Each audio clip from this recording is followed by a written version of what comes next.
Alexandra est épileptique. Pour se soigner, elle prend de la dépakine depuis l'âge de 18 ans. Pendant sa grossesse, elle a continué. Ce n'est que des années plus tard qu'elle a fait le lien entre les difficultés neurologiques de son fils et le médicament.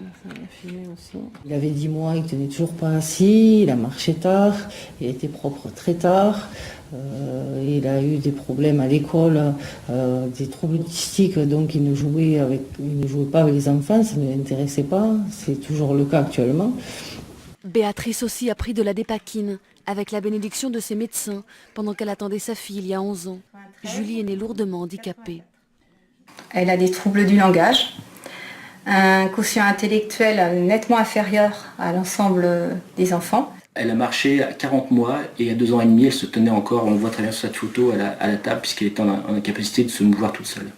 Elle est handicapée, c'est un bébé dépakine.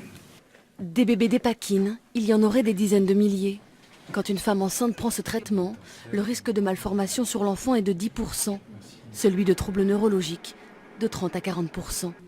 Et le scandale, c'est que les premières alertes scientifiques sur le sujet remontent aux années 80. En 2001, 56 cas de troubles développementaux sont signalés au laboratoire Sanofi. Pourtant, ce n'est qu'en 2006 que la notice change. Pour la première fois, il est mentionné que le médicament est déconseillé en période de grossesse. Il faudra attendre février 2016 pour que l'inspection générale des affaires sociales fasse le constat du manque de réactivité du principal titulaire de l'autorisation de mise sur le marché, c'est-à-dire Sanofi. La lanceuse d'alerte de l'affaire, c'est elle, Marine Martin, la fondatrice de l'association de victimes de la dépakine, se bat pour faire reconnaître la responsabilité du laboratoire. C'est trop facile, on va réussir. Épileptique, elle a pris le médicament presque toute sa vie, y compris pendant ses 2 grossesses. Son fils Nathan présente à la fois des malformations et des troubles autistiques.